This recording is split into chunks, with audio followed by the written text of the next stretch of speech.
अस्सलाम वालेकुम, सुबह बखैर and a very good morning to all of you. भाई मैं अक्सर अपने सामने इतनी चीज़ें जब मैं आती हूँ और आपने देखते हैं कि हमारी टेबल पे ये आज पैटिस भी पड़े हुए, मुझे पैटिस वाले इतने अच्छे लगते हैं। ये ट्रायंगल शेप के जो वेजिटेबल पैटिस है ना, ये अक्सर मुझे मेरे स्कूल की याद दिलाते हैं कि स्कूल की कैंटीन से बिल्कुल ऐसे मिलते थे। देन वी हैव चिप्स, सब चीज़ें जो भी मैं चाहूँ मैं खा लेती हूँ, क्योंकि अल्लाह का शुक्र है मुझे किसी भी किस्म की फूड एलर्जी नहीं है। अब आप कहेंगे हैं वो अलग बात है, क्योंकि मैं डाइटिंग पे होती हूँ तो मैं अब मीठी चीज़ तो कोई खाती ही नहीं। आपको पता ही है कि मैंने चीनी छोड़ दी है।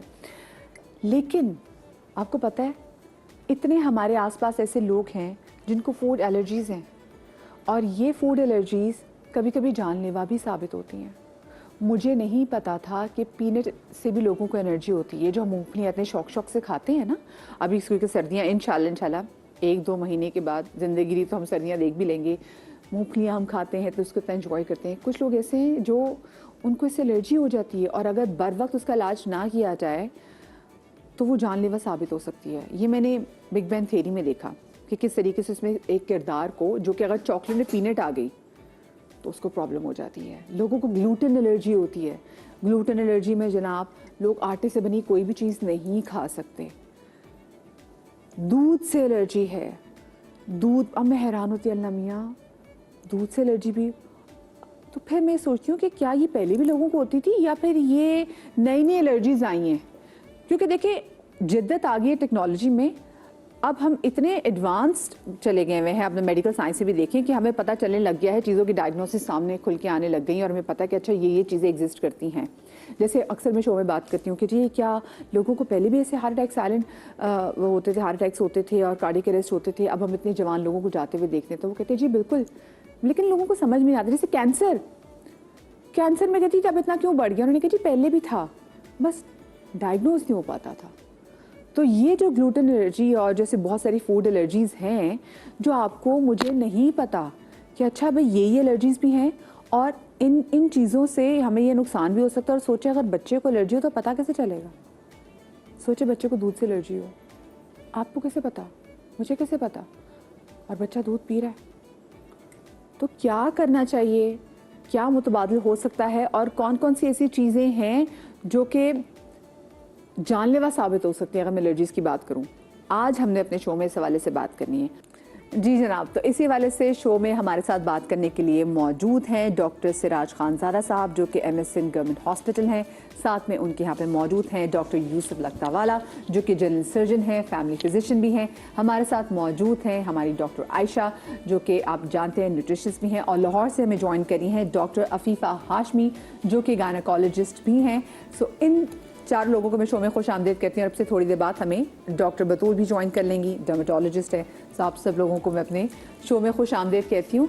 मुझे ये सबसे पहले सवाल ये करना है, ये फूड एलर्जीज ये अभी आई हैं डॉक्टर आयशा, या ये पुरानी थी और हमें इनका पता नहीं था?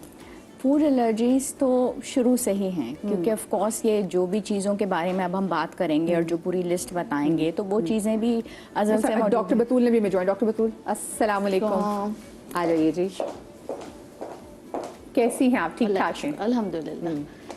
तो वो तमाम तर चीज़ें भी शुरू से ही मौजूद हैं। बात यह है कि उनका प्रॉपर डायग्नोसिस होना, और ये भी सोचना कि क्या ऐसा भी हो सकता है कि हम रोटी ना खा सकें। ये लोग इन चीज़ों को तसव्वुर नहीं करते, या ये कि मेरी तबीयत बिगड़ रही है या मेरे स्किन पे कोई एलर्जी हो रही है तो किसी का ख्याल भी इस तरफ नहीं जाएगा।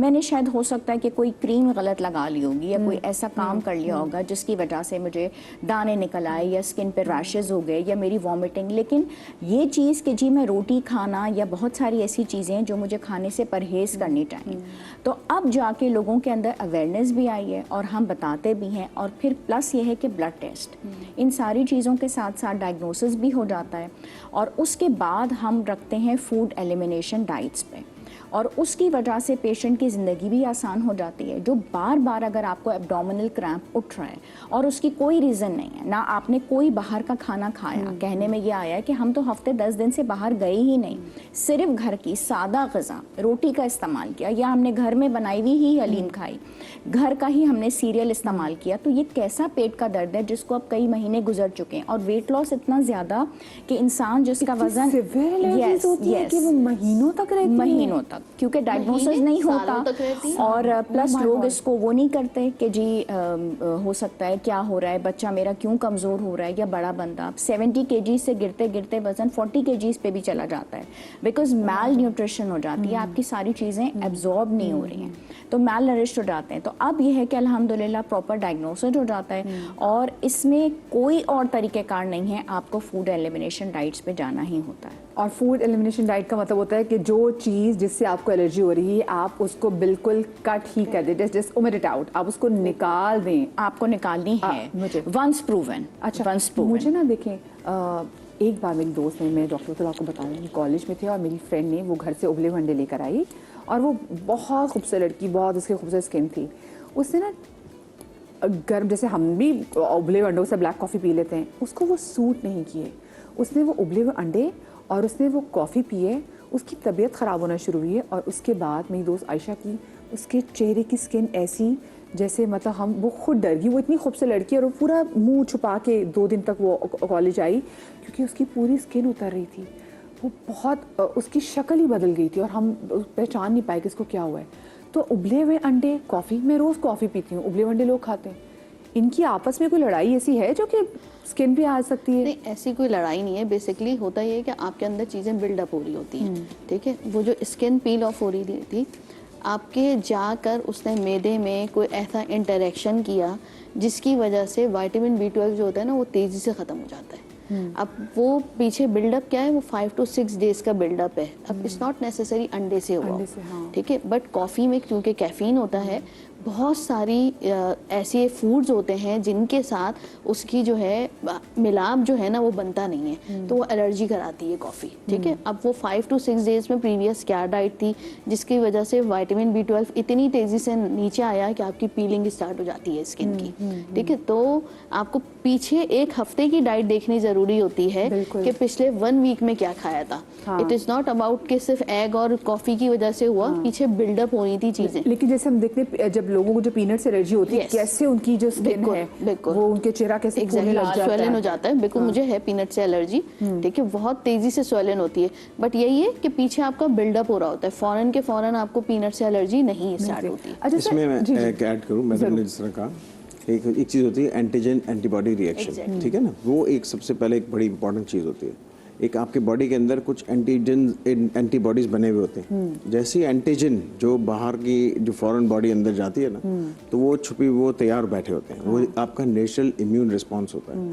अब वो अंडे और कॉफ़ी के अंदर कोई ऐसी चीज़ थी या अंडे और कॉफ़ी एक साथ मिलाप किया जो कि बॉडी ने उसको फॉरेन बॉडी यानी कि एक बाहर की कुव्वत समझा और वो डिफेंस फॉरेन उसने छोड़ा। तो फिर ऐसा एक रिस्पांस आया कि उसने उसको ब्लैकिश या कोई भी ऐसे उसमें रीजन में कर दिया ताकि उसने फौरन से उसको एक ऐसा रिस्पांस दिया कि भाई कि अभी उसने उसको जला के रख दिया, रिएक्ट। सर मुझे एक बात बताएं, अक्सर मैं लोगों को देखती हूँ जब लोग किसी बुफे सिस्टम में जाते हैं, खाने में बफे सिस्टम में, तो उसमें इतनी चीज़ें होती हैं। अच्छा, अब हम तो हर चीज़, हमने पैसे भरे होते हैं, ठीक है ना, हमारी वही देसी मेंटालिटी, हमने जी इतने हमने पैसे दिए, हम तो सारी चीज़ें चखेंगे। अच्छा, ये जो आपस में इतनी डिफरेंट चीज़ें जब चख लेते तो क्या आपस में डिफरेंट चीज़ों को चखने से भी आपको एलर्जी हो सकती है? मतलब हर सब्जी का, मतलब एक प्रॉन का मिजाज और है, मुर्गी का मिजाज और है, फिर आपने ड्राई जो है बीफ चिली बाइट्स ले ली उसका मिजाज, तो क्या ये भी मिलकर एलर्जी कर सकता है आपको? सब मिलकर नहीं करेंगे, वो डिपेंड करेगा कि आपका लक कैसा है। 9 फूड ऐसे हैं जिसके अंदर बहुत ज़्यादा एलर्जी पाई जाती है, जो कि आपके सारे देखेंगे। सारे जो आपके नट्स हैं उसके अंदर एलर्जीज हैं। फिश की बहुत आइटम्स में एलर्जीज हैं, नहीं सब में नहीं है। पीनट है, पिस्ताशियो में है, सोया में है, ठीक है, इसके अंदर चीज़ों में है। फिर आपके फिश के अंदर बहुत ज़्यादा है, फिश शेल फिश के अंदर हैं, फिश के अंदर हैं और सी फूड आइटम्स में हैं। सर मुझे बात बताएं, आपने फिश की बात की, तो वो जो लोगों की होता है कि बचपन में लोग हमेशा से मना करते हैं कि जी मछली के बाद दूध नहीं पीना, वो एक बड़ा कंट्रोवर्शियल टॉपिक है। ठीक है, क्या वो भी है कि वो भी एलर्जी से होता है या नहीं? ये नहीं, मिथ को भी देखें, कुछ हमें मिथ्स को भी आज एड्रेस करना है। क्योंकि देखिए हम बचपन से, मैं यकीन माने अभी भी मछली खा लूँ ना, होती जरूर है, मैंने दूध पीना, मैंने कहा नहीं, एक खौफ बैठ गया, बल्कि दुनिया जहान बता चुकी है ऐसा नहीं होगा। जी। अच्छा, मैं इसमें थोड़ी सी बात ऐड करना चाहूँगा कि हमारी बॉडी के जो एलर्जीज़ हैं वो 2 तरह से। एक तो आपके पास आपका इम्यून रेस्पॉन्स आता है जिसके अंदर IgE है, जो एक हमारी बॉडी के अंदर मौजूद एक फौज है जो जब भी उसके लिए कोई एलर्जिन जिसके लिए वो स्पेसिफिक बनी हुई है आएगा तो उसके खिलाफ वो लड़ाई करना शुरू कर देगी। ये तो इम्यून रिस्पांस के थ्रू है। एक अलग से हमारा दूसरा भी सिस्टम है, ये इमीडिएट होता है, वो डिलेड होता है। उसकी वजह से भी हो सकती है एलर्जी, वो डिलेड होती है। अच्छा, ये जो इम्यून वाला है ये इस तरह ख़तरनाक है, ये एनाफाइलेक्सिस करवाता है, जान ले लेता है। मैं छोटी सी एक बात करूं कि हमारे पड़ोसी मुल्क के एक बहुत बड़ी फिल्म स्टार हीरो, उनके हस्बैंड कुछ अर्सा पहले शहद की मक्खी के काटने की वजह से ड्यूरिंग वो अपने जो स्विमिंग पूल पर उनकी डेथ हो गई। सोचिए, कभी सुना नहीं था इस इंसान की ऐसी मौत भी हो सकती है। ठीक है, तो अब इसके अंदर ये समझने की बात है कि हमारी बॉडी के अंदर पहले से मौजूद एक इम्यूनोग्लोबुलिन मौजूद है जो स्पेसिफिक है फॉर अंडा, फॉर आपके नट्स के अंदर, जिस तरह आपका वॉलनट्स हो गए, जिसके अंदर आपका पीनट्स तो अलग से कर रहे हैं, हम पहले ट्री नट की बात कर रहे हैं। ट्री नट के अंदर आपके वॉलनट्स हो गए, आपके आलमंड हो गया, ठीक है। तो आमंड भी है, पिस्ताशियो आलमंड भी कराता है। तो आपका ये भी होता है, ये 90% ऑफ जो है इसमें फिश के अंदर दोनों शेलफिश भी आ जाती है और वो भी आती है। अगर किसको शेलफिश से हो रही है यानी झींगे प्रॉन से हो रही है तो बहुत चांसेस हैं कि उसको क्रैब से भी होगी, उसको लॉबस्टर से भी होगी। अच्छा, लॉबस्टर से भी। अच्छा सर, वो मैं चाह रही हूँ जो आप मुझे लिस्ट बता रहे थे वो कंप्लीट कर दे ताकि फिर लेदर से। आपने बोला कि पहले आपने कहा पीनट से एनर्जी है, सोया से एनर्जी होती है लोगों को, और पिस्ताशियो से एनर्जी होती है। फिर आपने फिश का नाम लेके फिश से एनर्जी होती है। जी जी। फिर और साथ में लॉबस्टर बताया, लॉबस्टर, झींगे जैसे प्रॉन्स बताया। ये सारे ये जो है सी के आइटम्स जो है इसमें से दे कैन जनरेट। सर दूध से भी एनर्जी जो है, मिल्क और अंडा, अंडे से भी एनर्जी है। सर जो आटे से एलर्जी है, आटा जिस पे स्पेसिफिक डिजीज आता है जो कि हम सीलिएक डिजीज कहते हैं इसको। अच्छा, मैं यहाँ पे एक चीज़ ऐड करना चाहूँगा। हमारे यहाँ पर एक इंटॉलरेंस है, दूसरा एलर्जी है। इंटॉलरेंस हमारी बॉडी के अंदर उस ख़ास चीज़ को डाइजेस्ट करने के लिए एंजाइम नहीं है या उसको प्रोसेस करने के लिए हमारे पास वो सिस्टम नहीं है। फॉर एग्जांपल, बच्चा पैदा होता है, आप वो मदर उसको फीड कराती है और उसको मोशन हो जाता है, तो इसको लैक्टोज इंटॉलरेंस कहते हैं। ये एलर्जी नहीं है। उसको उसके जो दूध के अंदर कुदरती मीठा है उसको एब्जॉर्ब करने के लिए या उसको डाइजेस्ट करने के लिए हमारे मैदे के अंदर या आंतों के अंदर जो डाइजेस्टिव सिस्टम है उसके अंदर वो वाले एंजाइम्स नहीं जो उसको डाइजेस्ट कर सके, तो ये इंटॉलरेंस है। एक है एलर्जी। एलर्जी डिफरेंट थिंग है और इंटॉलरेंस अलग चीज़ है। लेकिन आज हम एलर्जीज के वाले से बात करेंगे। मैं डॉक्टर अफीफा को भी शामिल गुफ्तगू करूंगी क्योंकि जैसे अभी डॉक्टर साहब ने बात की कि बच्चे को, अफीफा, जैसे बच्चे को पहले दूध पिलाते हैं, बच्चा मोशन कर देता है। एक चीज़, बच्चे को जो घुट्टी जो है वो दी जाती है। अब डॉक्टर्स कहते हैं, जो चाइल्ड स्पेशलिस्ट है वो कहते हैं जी आपने बच्चे को 1 साल तक शहद नहीं चटाना। हमने कहा 1 साल तक शहद नहीं चटाना, लेकिन जो बच्चा पैदा होता है उसको जो घर का बड़ा बुजुर्ग जिसे घुट्टी देनी तो वो तो चटाता ही शहद है। तो क्या उससे बच्चे को कोई एलर्जी हो सकती है? क्या वो बच्चे के लिए खतरनाक साबित हो सकती है? बिल्कुल बिल्कुल, thank you Matiha for asking me. लेकिन देखो, जब बच्चा होता है वो बहुत छोटा होता है, देखने में हमें वो छोटा लग रहा होता है। दिस इज़ नॉट दैट कि हमें वो देखने में छोटा लग रहा है, उसका हर चीज़, उसका इम्यून सिस्टम, उसका गट सिस्टम, सब कुछ बहुत छोटा होता है। और जो एंजाइम्स, ऐसे मवाद होते हैं जिन्होंने एब्जॉर्ब करना होता है खाने को, वो उसके अंदर प्रॉपर्ली डेवलप्ड नहीं हुए होते। तो इस सिचुएशन के अंदर जब हम उसको गुट्टी देते हैं, एक शहद जो बिल्कुल रॉ चीज़ है, ना ही वो स्टेरिलाइज्ड है, इट्स फुल ऑफ जर्म्स, पता नहीं क्या क्या है उसमें, तो जब वो उसके गट में जाता है, that can be a cause of allergy. बहुत सिवियर एलर्जी हो सकती है बच्चे को, and it could be very fatal for this child.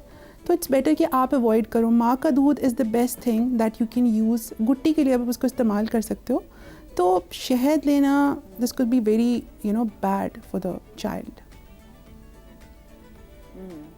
माँ का जी, आप जी शहद के लिए जिस तरह इन्होंने कहा कि वो नहीं होता, इसमें जरासीम होते हैं, ये होता है कि एलर्जी कॉज करता है। शायद एलर्जी मेरे ख्याल में कॉज नहीं करता है। इसमें एक जो चीज़ इंपॉर्टेंट है वो ये कि शहद के अंदर ये कहा जाता है कि बॉट्यूलिज्म के जरासीम होते हैं, तो शहद जो है वो बॉट्यूलिज्म कॉज कर सकता है बच्चों में। तो इसलिए बॉट्यूलिज्म एक बीमारी होती है जिससे टॉक्सिन होता है, जिससे पैरालिसिस के चांस होते हैं। ओह माय गॉड। ठीक है ना, बॉट्यूलिज्म। तो इसीलिए शहद नहीं दिया जाता।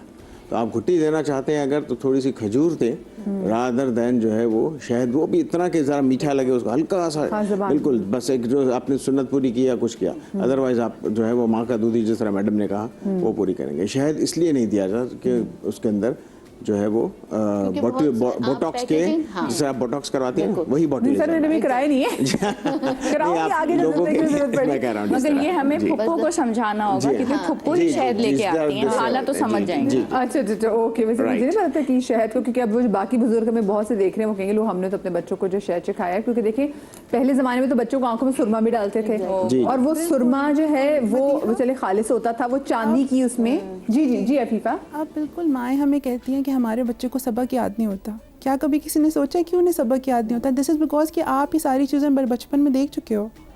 उनका सारा इम्यून सिस्टम, उनकी जिस्म में जितनी थिंग्स थी जिन्होंने उनको बचाना था, आपने माँ के दूध की जगह सारी ये चीज़ें उनको शुरू में दे दी हैं।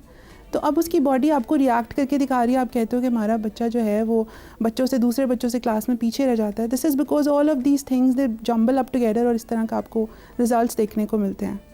तो इट्स बेटर कि आप इसको अवॉइड करो। एक बात करना चाहूँ, अब जैसे ठीक है अब माँ की दूध, लेकिन बहुत सारी माएँ जिनको अगर फीड नहीं आता, फर्ज कीजिए, क्योंकि देखिए हम बैठे में तो मैं सिर्फ एक पार्टी के वाले से बात नहीं, मैं तो सबके वाले से बात करूंगी। मैंने तो वो निकम्मे बच्चे भी देखे जिन्होंने माँ का दूध 2.5 साल भी पिया हुआ है। तो डैट डज नॉट मीन कि जिन्होंने माँ का दूध पिया, जिन्होंने फॉर्मूला पिया है तो उनकी इस पे कोई फर्क पड़ सकता है। और मैंने जैसे लोग कहते हैं जो माँ का दूध नहीं पिएगा बच्चा बीमार पड़ेगा, मैंने देखा है वो बच्चे जो माँ की फीड पे होते हैं वो बीमार रह रहे होते हैं। तो ये भी उसमें देखिए उसमें डिफरेंट फैक्टर्स आते हैं। देखिए अगर माँ जो है उसकी इम्यूनिटी जो है वो इतनी कम है कि अगर 7 या 8 पे है तो डेफिनेटली मदर मिल्क में तो कुछ भी नहीं आ रहा। ठीक है, आपको विटामिन की इटसेल्फ कम है, मेल न्यूट्रिशन ऑलरेडी माँ है। तो ये जो बात बता रही हैं, ये जो कहना चाह रही हैं वो ये है कि मदर मिल्क में इतनी ताकत होती है कि वो ब्रेन डेवलपमेंट अच्छी कराती है। ठीक है, but that depends on mother health also. Yes, उनका आयरन लेवल, उनका विटामिन सी, सारे vitamin B complex, vitamin D, calcium, magnesium, thyroid, everything should be normal. तो यहाँ तो जब डिलीवरी हो रही होती है, जब बच्चे पैदा होते हैं 7 या 8 नॉर्मल, आप ट्रस्ट में, मेरे पास जो पेशेंट आ रही होती हैं उनका 9 या 10 हीमोग्लोबिन होता है और मैं कहती हूँ ये तो आपका बहुत कम है। कह रही है डॉक्टर मैंने तो गायनेकोलॉजिस्ट को दिखाया, उन्होंने कहा ये बिल्कुल सही है। तो हमारे यहाँ नॉर्म हो गया है कि हम 9-10 को भी सही कहते हैं। तो आप ये इमेजिन करें कि लो किस लेवल पे जा रहे हैं। यू गेट इट कि 9-10 को हमने नॉर्मल कंसीडर कर रहे हैं तो लो में। बिल्कुल। तो ये डिपेंड करता है माँ की हेल्थ पर। बेसिक फूड से डिप्राइव किया हुआ होता है ना, उसको तो प्रॉपर डाइट प्लान ही नहीं दिया होता। तो जब उसके अपने अंदर, और हमारे यहाँ ये कॉन्सेप्ट ही नहीं है कि जी गायनेकोलॉजिस्ट उसको डाइट न्यूट्रिशनिस्ट के पास भेजें। हाँ, मुझे ब्रेक पे जाना, लेकिन मुझे लगता है फूड एलर्जी भी एक काइंड ऑफ एक लग्जरी की जहाँ पर आपके पास चीज़ों खाने की ऑप्शन है पर आपको उस allergy you can not eat it. Exactly. ठीक है, एक छोटी सी ब्रेक के बाद वापस आते हैं जी। और बच्चों को बहुत सी चीज़ों में फूड एलर्जीज, और फूड एलर्जीज की अलामात क्या होती हैं इस हवाले से बात करेंगे, कहीं मत जाइएगा।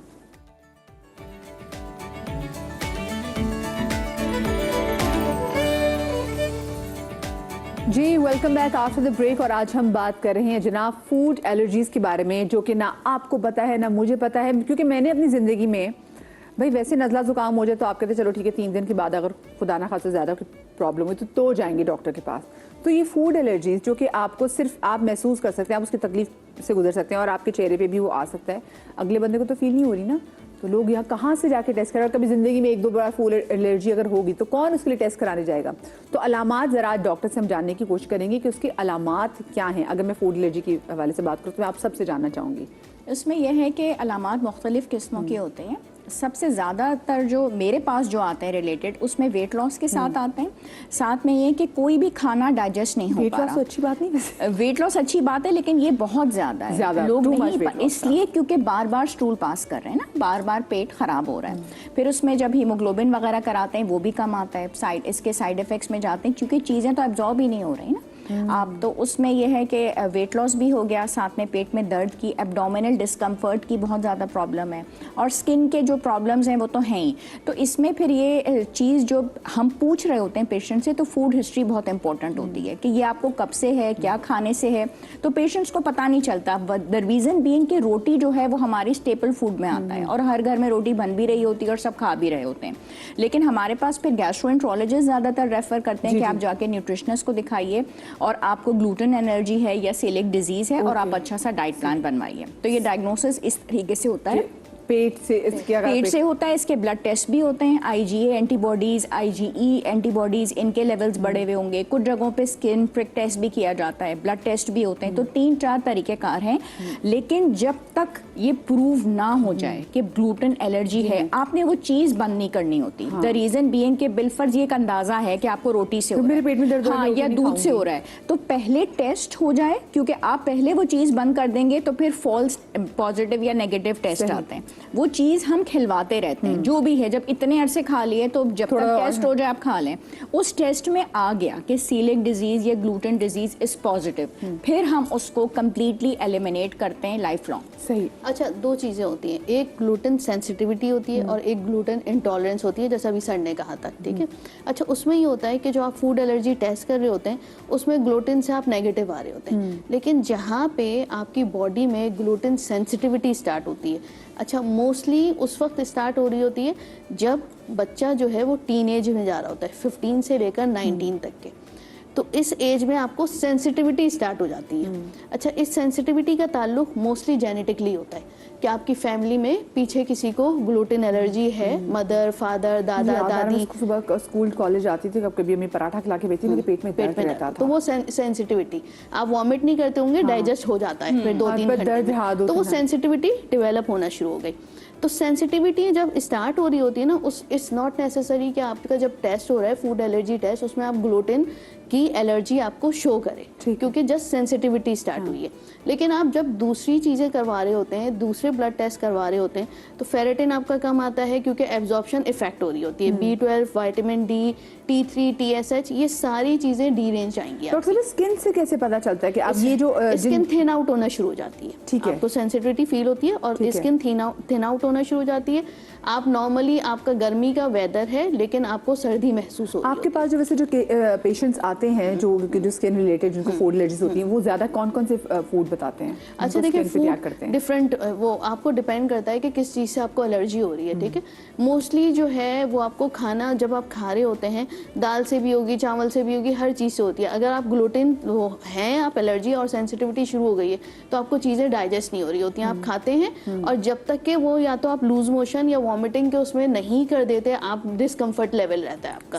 जब आप बिल्कुल जो है वो पुप आउट कर देंगे, सारा आपका निकल जाएगा, तो फिर पेशेंट कंफर्टेबल फील करता है, ठीक है। तो उसमें ये होता है कि हम जो है वो टेस्ट कराते हैं और फिर टेस्ट कराने के बाद अगर उसमें भी ग्लूटेन नहीं आ रहा होता और आपके सारे ब्लड लेवल्स नॉर्मल होते हैं, तो मैं ये करती हूँ कि आप ग्लूटेन की डाइट को रिस्ट्रिक्ट करके देखें, फूड एलिमिनेशन करके देखें। जैसे लेकिन जैसे मैं जिस स्किन का पूछना चाह रही हूँ, ये जो पीनट है, मैं पीनट आपके चेहरे पे आ जाता है, वो कैसे, वो मैं उस स्किन रिलेटेड पूछना, उसमें ये है कि आपकी बॉडी में जो है, जैसा अभी मैंने बताया था, एंटीजन एंटीबॉडी रिएक्शन होता है ना, तो जैसे मैं पीनट से एलर्जिक हूँ, ठीक है, लेकिन मैंने जो है वो करवाई हुई है, वैक्सीनेशन समझ लें करवाई हुई है, जिसको कहते हैं वैक्सीनेशन भी होती है। आप एंटीजन आप बिल्कुल लगवा लें, लेकिन उसकी एक लाइफ होती है ना, ठीक है। तो मैंने करवाई थी आज से तकरीबन 15 ईयर्स 20 ईयर्स बैक, ठीक।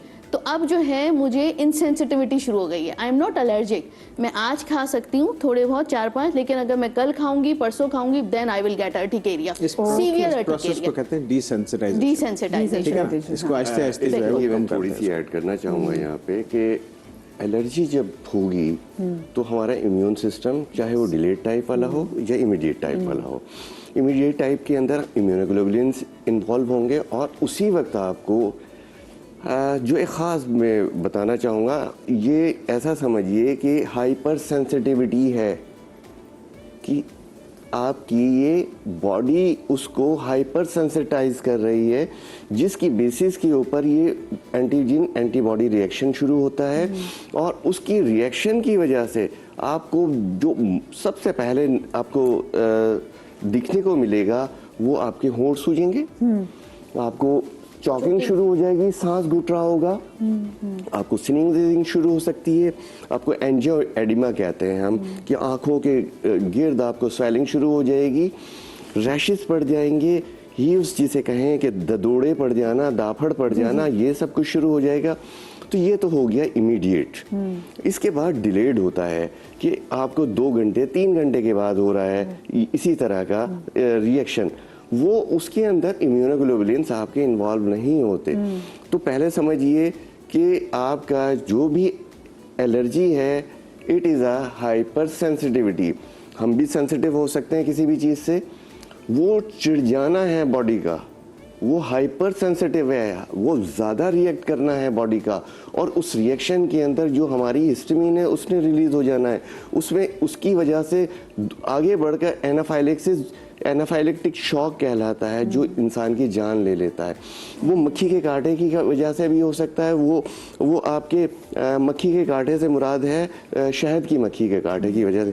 वो आपके अंडा भी हो सकता है, वो आपका मिल्क भी हो सकता है, वो आपका दूसरे फिश भी हो सकती है, लॉबस्टर हो सकता है, आपका जो है झींगा हो सकता है, आपका पीनट हो सकता है।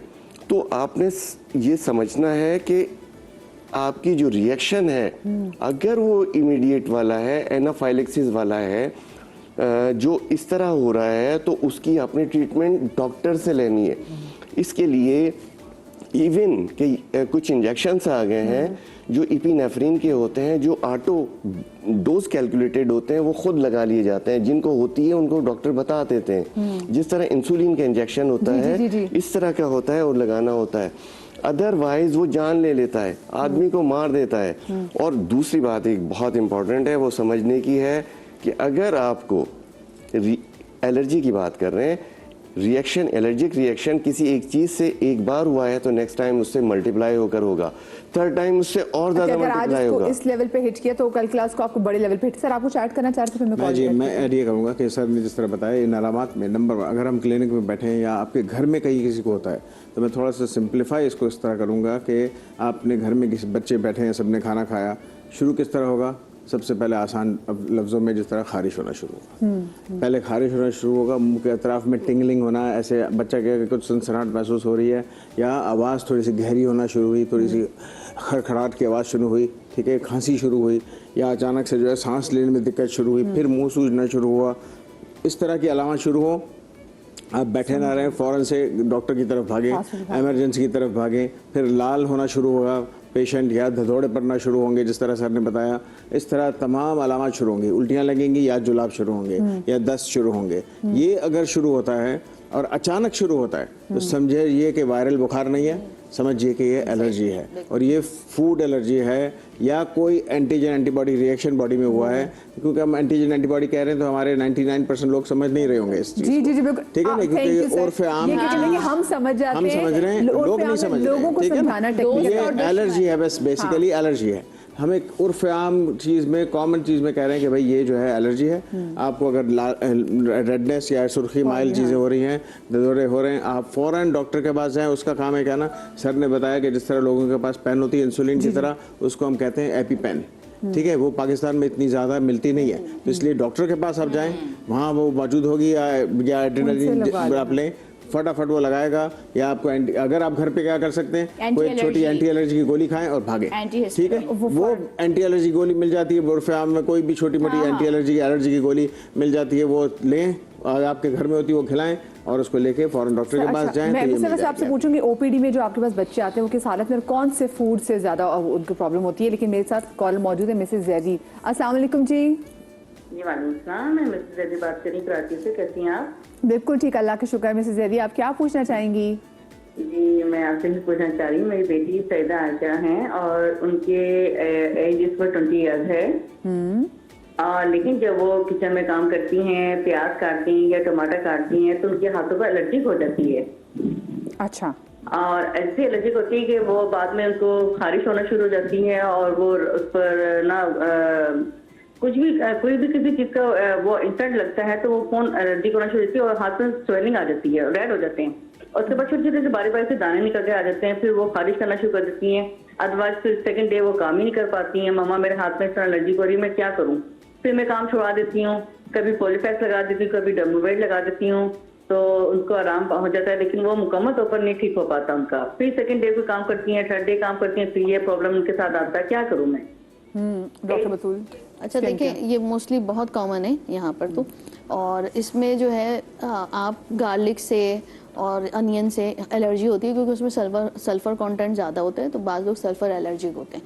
तो इस वजह से जो है जब वो कांटेक्ट में आता है तो बेहतरीन सोल्यूशन क्या है, प्रिवेंशन। आप ग्लव्स पहन के काम करें, ठीक है।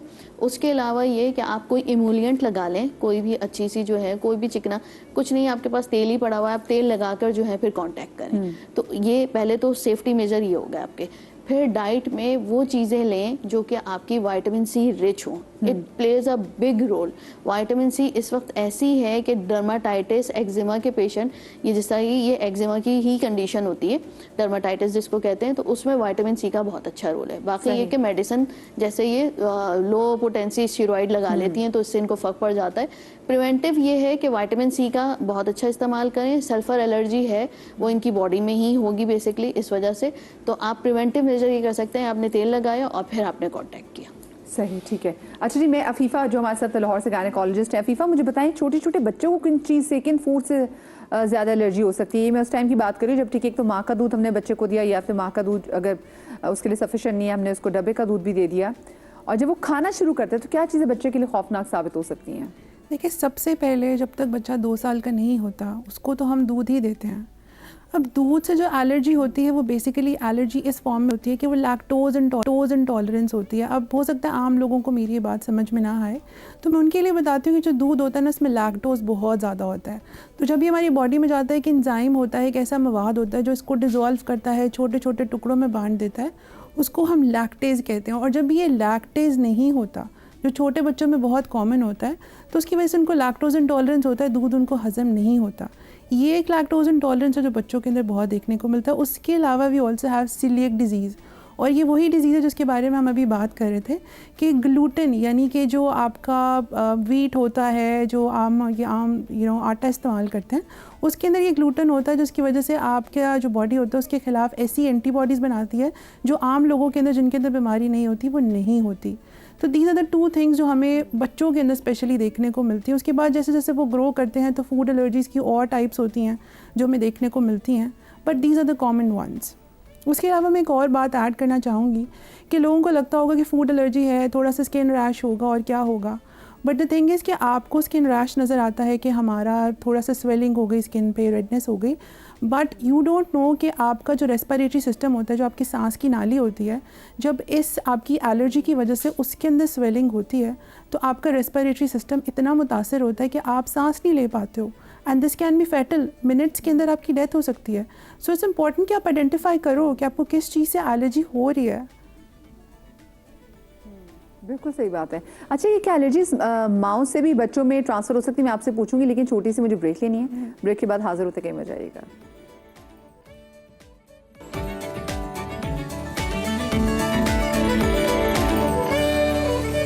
जी, welcome back after the break. Food allergies की वजह से हम बात कर रहे हैं। छोटे बच्चों को भी एलर्जीज़ होती है, और कभी कभी डर होता है कि माएँ जो प्रेग्नेंट माएँ होती हैं, और क्या वो अपनी एलर्जीज़ इन बच्चों को तो नहीं मुंतकिल कर देती। बहुत सारे खानों के हवाले से हमने आपको बताया कि फूड एलर्जीज़ होती हैं।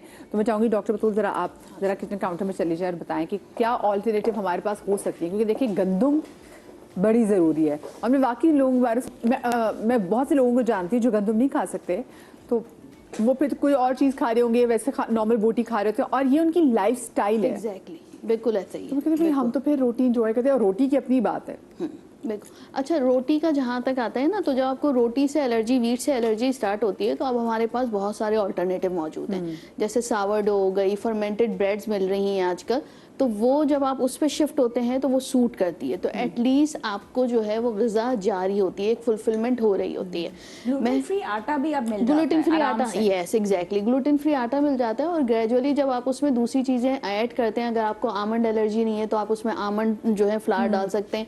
अगर आपको फ्लैक्स सीड से नहीं है वो आप ऐड कर सकते हैं। तो मल्टीपल वेज में आपको, क्योंकि देखिए जब एलर्जी स्टार्ट होती है, चाहे वो ग्लूटेन एलर्जी हो, सीलिएक डिजीज हो, आपका फाइबर कंटेंट जो है वो कम हो रहा होता है। तो आपने ग्रेजुअली चेक इन करना है कि अगर आपको फ्लैक्स सीड सूट कर रहा है, आपको चिया सीड सूट कर रहे हैं, तो आपने उसको इनकॉर्पोरेट करना है डाइट में। ठीक है। अच्छा, मैं जो अपने पेशेंट को एडवाइस करती हूँ, मैं ये कहती हूँ कि आपने इक्वल क्वांटिटी लेना है, ठीक है, और इसको पीस लीजिए। ठीक, हमारे यहाँ मोस्टली कॉन्सेप्ट ये है कि हम जो है इसको एज इट इज डाल के पानी में इसको फुला लेते हैं, ठीक है। तो इसके ऊपर बेसिकली जो लेयर होती है ना, समटाइम्स वो भी आपको एलर्जी करा रही होती है, ठीक है। तो आप जब उसको पीस लेते हैं, वो क्रश हो गई और जब गर्म पानी में जाती है वो फूल जाती है, तो अंदर जाकर आपको इरिटेंट का काम नहीं करती। लेकिन ये बड़ा ग्रेजुअल प्रोसेस होता है। Once you are food allergic, आपने डॉक्टर से कंसल्टेशन के बाद ही ये इस्तेमाल करना है, ठीक है। दूसरा एक ये कि आपको अपना पीएच जो है वो नॉर्मल रखने की ज़रूरत है स्टमक का, ठीक है। जब आप, क्योंकि बहुत सारी चीज़ें हमारे जो हैं वो एसिडिक कंटेंट में एब्जॉर्ब होती हैं और बहुत सारी चीज़ें हमारे एसिड कंटेंट में एब्जॉर्ब नहीं अच्छा, कुछ लोगों को मैं देखती हूँ मुसलसल they burping all the time, all the time. बिल्कुल। तो मीठा सोडा हम बहुत दफ़ा प्रोग्राम में बता चुके हैं, 1 गिलास इतना 1 चुटकी आप पानी में सुबह पीने की आदत डालें। इससे क्या होगा, आपका पीएच मैकेनिज्म जो है वो नॉर्मल रहेगा। इट इज़ वेरी हेल्दी, क्योंकि मैं खुद अर्टिकेरिया की पेशेंट हूँ, मुझे मल्टीपल चीज़ों से एलर्जी है। मुझे बीफ से एलर्जी है, मैं पीनट एलर्जिक हूँ, मैं ग्रीन फूड्स जो हैं नहीं ले, पालक से मुझे एलर्जी है, बहुत सारी चीज़ों से। पालक से भी हमने बिल्कुल, इस पे बात ये भी करेंगे। तो इससे मुझे एलर्जी है। तो द थिंग इज, लेकिन अब ये कि अब मैं इतनी मेंटेन्ड हूँ कि मेरा विटामिन सी का बहुत अच्छा है। वही इमीडिएट एलर्जिक रिएक्शन जैसे सर ने बताया था, मुझे इतनी इमीडिएट होती थी कि मैं चोक कर जाती थी। Oh my god. और फिर मैं I rush to the hospital, और फिर वो स्टेरॉइड के इंजेक्शन, उस वक्त तो वो एपीपेन वगैरह कुछ भी नहीं था। तो अब नाउ आई एम मेंटेन। तो अब मेंटेनेंस के लिए आपने क्या करना है, आपको अपना गट सिस्टम अच्छा रखना ज़रूरी है। अगर आपका gut system, your gut system is your second nervous system, वहीं से आपके सेरोटोनिन लेवल, वहीं से आपके मेलाटोनिन लेवल, हैप्पी हार्मोन सारे आपके रिलीज हो रहे हैं। तो आपका गट सिस्टम अगर अच्छा होगा, अगर आप फूड एलर्जिक हैं, आप अच्छे डॉक्टर से ज़रूर कंसल्ट कीजिए, अपने सारे टेस्ट कराइए और उसके बाद अपनी चीज़ें नॉर्मलाइज करना शुरू कीजिए। ये जो मेथड मैंने बताया, बहुत सारी क्योंकि हम बहुत सारे शो में ये बता चुके हैं कि आपने मीठा सोडा पीना है। बहुत सारे जो हैं वो क्वेरीज ये थी कि जो है हमें एलर्जी स्टार्ट हुई है 45 ईयर्स पे, ठीक है। कुछ भी खाना होता है तो मैं जो हूँ वॉशरूम चली जाती हूँ फ़ौरन के फ़ौरन, या वॉमिट आउट हो जाता है, मैं ये लूँ या ना लूँ। लेना इसलिए ज़रूरी है, पहले आप कंसल्ट कीजिए कि आपको किस टाइप की एलर्जी स्टार्ट हुई है। जी जी। देन आपने इन चीज़ों को ग्रेजुअली इनकॉर्पोरेट करना है। कैसे इनकॉर्पोरेट करना है, आपके डॉक्टर ने आपको एडवाइस दे दी। अगर आपको गट इश्यूज़ हैं, आप पहले लीजिए सुबह में, आप अपने आप को 1 घंटा लेने के बाद आप अपने आप को छोड़ दीजिए, आपने नाश्ता नहीं करना, ताकि आपको अंदाज़ा हो कि जो भी आप चीज़ खा रही हैं वो आपको डाइजेस्ट हो रही है या नहीं हो रही है। सेकेंडली कि इससे बोन पेन होता है, ठीक है। अगर आपको ये पीकर बोन पेन लगता है तो आप डॉक्टर के पास वापस जाएंगे, आप अपना calcium test, vitamin D, uric acid सारी चीजें कराएंगे, क्योंकि समटाइम्स ऐसा होता है जो चीज हम खा रहे होते हैं वो आपको जाकर कभी-कभी ऐसा भी होता है आपके इसकी नकल में दर्द, हाँ, नकल में बहुत दर्द बिल्कुल। तो कुछ बीमारियां ऐसे, जैसे रूमेटाइड, आपको 30+ पे जाकर निकल रहा होता है, तो वो कुछ चीजें ऐसी होती हैं जो आपको लेटर इन लाइफ जो है वो आपको रिवील कर रही होती हैं। तो आपको टेस्ट कराना बहुत जरूरी है, आप उसको घर पे ही ट्रीट नहीं कर सकते। और इमीडिएट बॉडी रिएक्शन जहाँ पर होता है, जैसे अभी सर ने बताया था कि you have to rush to the hospital. Wheat allergy, जैसे मेरी बेटी ने जो है, मैं आपको 9 मुहर्रम की बात बता रही हूँ, रोज़ा रखा और हमने इफ्तारी करी, और इफ्तारी में उसने कहा मम्मा पैनकेक बना दीजिएगा। हमने इफ्तारी की, शी वॉज ऑल राइट बिल्कुल। 8 o'clock पे उसने एक पैनकेक खाया, ठीक है। उसके 15 मिनट्स के अंदर उसको इतना सीवियर एब्डोमिनल पेन उठा है, पेट में शदीद दर्द, कि वॉशरूम में यूं ऐसे घूम रही थी। अल्लाह अल्लाह। और वो जिस तरह मैंने उसको गाड़ी में डाला, मैंने फ़ौरन एक एंटी एलर्जी दी उसे, फिर हम लेकर गए उसे, इमीडिएट हमने जो है उसको स्टेरॉइड के इंजेक्शन सब कुछ हो। But once it is started, आप उसको घर पे नहीं ट्रीट कर सकते। तो आपको you have to rush to the hospital immediately. ये जो इमीडिएट रिएक्शंस होते हैं ना, ये वाकई जो ये जानलेवा साबित हो सकता है, जानलेवा होता है। आपको इमीडिएटली जो है वो पहुंचना होता है। तो कोई भी टोटका, कोई भी ऐसी चीज करने की जरूरत नहीं है। ये जो 3 फाइबर्स मैं बता रही हूँ, इनको आपने ग्रेजुअली जो है इनकॉर्पोरेट करना है। दूसरा, अच्छी डाइट खाने की आदत बनाइए। अच्छा तेल, अच्छा खून होगा, आपको 100 एलर्जी से आप ऐसे हम बाहर का डॉक्टर से पूछेंगे कौन सा तेल आप लोग सजेस्ट करते हैं हमारी डाइट, क्योंकि अच्छा मैं सजेस्ट करती हूँ कि आप ऑलिव ऑयल लीजिए, आप सरसों का तेल खाइए और आप कोकोनट ऑयल लीजिए। ये 3 चीजें आपने इनकॉर्पोरेट करनी है। ये जो बेचारा गरीब है शायद वो सरसों का, वो भी सरसों का, लेकिन बाकी सरसों का गरीब भी, सरसों का तेल जो है वो आई थिंक बहुत अच्छी चीज है, बहुत अच्छी चीज है। वो आई थिंक जो गरीब लोग हैं वो गरीब हम ना कहें उनको, हम्बली हम हम यूज करें वर्ड Exactly. तो बेहतर रहेगा कि सरसों का तेल इज वेरी गुड एंड हम सबको ही वही खाना चाहिए। वही खाना चाहिए। I think we are using it. हाँ बिल्कुल। हाँ नहीं बट यूर देखिए नॉट एवरीवेयर देखिए हम अफोर्ड कर सकते हैं लेकिन जो Yes. बेचारे हम दूसरे छोटे तबके में जाएं हाँ। उनके लिए बड़ा मुश्किल है। बिल्कुल। अच्छा इरम दाऊद हमारे साथ कॉलर भी मौजूद हैं इस्लामाबाद से, मैं इनको भी शामिल कर लेती हूँ। अस्सलाम वालेकुम जी। वालेकुम सलाम। जी देखिए वैसे तो मैं अपने बेटे के बारे में बात करना चाह रही थी just for the general knowledge. ही 17 और उसने एकदम से ये चीज़ उसमें लाइक 4-5 मंथ्स पहले अब्रप्टली हुई कि उसके होंठ स्वेल होना शुरू हो गए और स्किन पर जैसे हाइव से बन जाते हैं रैशेस के साथ।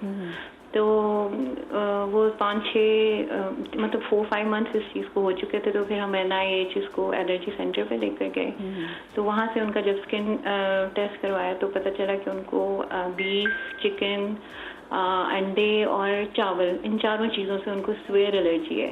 तो क्वेश्चन मेरा ये था कि एकदम से कैसे हो सकता है, इससे पहले ही वॉज परफेक्टली फाइन। तो ये एलर्जी जो है ये किस तरह से आपकी बॉडी में एकदम से शुरू होती है? और ज़ाहिर है उसकी वैक्सीन तब चल रही है फॉर अब उसको 1 साल के लिए उन्होंने कहा है कि वैक्सीन यहाँ से लेके इसको लगवाएं, तो एवरी वीक उसको लगती हैं 2 वैक्सीन।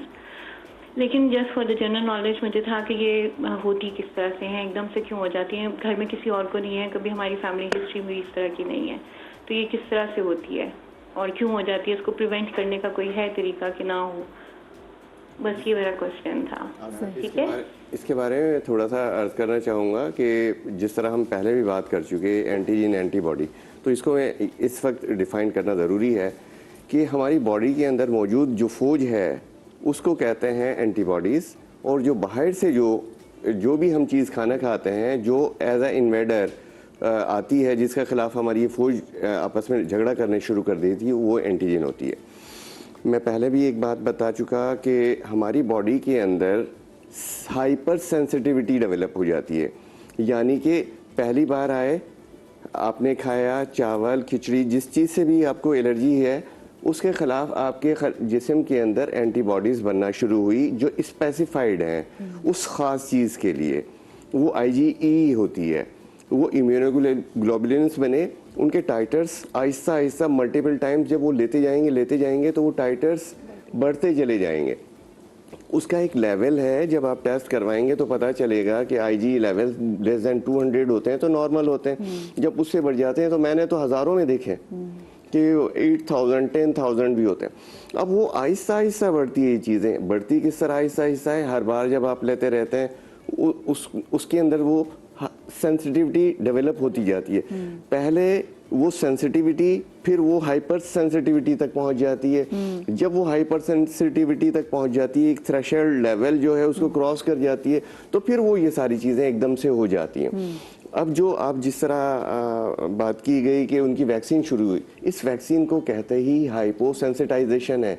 थोड़ा थोड़ा डोज देकर बॉडी को एडजस्ट करना कि भाई इसके खिलाफ लड़ाई नहीं करनी है, उसकी पोटेंसी भी बढ़ाते चले जाते हैं उस एंटीजन की, जिससे है उससे पहले टेस्ट किया जाता है। यहाँ पर एक बहुत अच्छी बात बताता चलूँ मैं कि हमारे यहाँ पर इस्लामाबाद के अंदर जो एलर्जी सेंटर है वहाँ पर एक पैनल टेस्ट होता है, जो कराची में भी होता है, यहाँ पे पैसे लगते हैं, वहाँ बहुत मुफ्ते में हो जाता है, और उसकी बाद उसकी वैक्सीन मिलती है जो लगता है। और यानी कि सर वैक्सीनेशन हमारे पास अवेलेबल है एंड यू आर लकी कि आपके बच्चे को वो मिल गई। बहुत ज़बरदस्त सेंटर मौजूद है, वहीं पे पूरा नेशनल ये सेंटर है और उसकी ब्रांचेस कराची में मौजूद है। जी डॉक्टर बतौर प्लीज कंटिन्यू कीजिए। और जो कराची में ब्रांचेस हैं वो आपको जो है ऑलमोस्ट बहुत ही कम पैसों पे आपको वैक्सीन प्रोवाइड कर रही होती हैं। अच्छा, ये मैंने ये सोडे का बता दिया।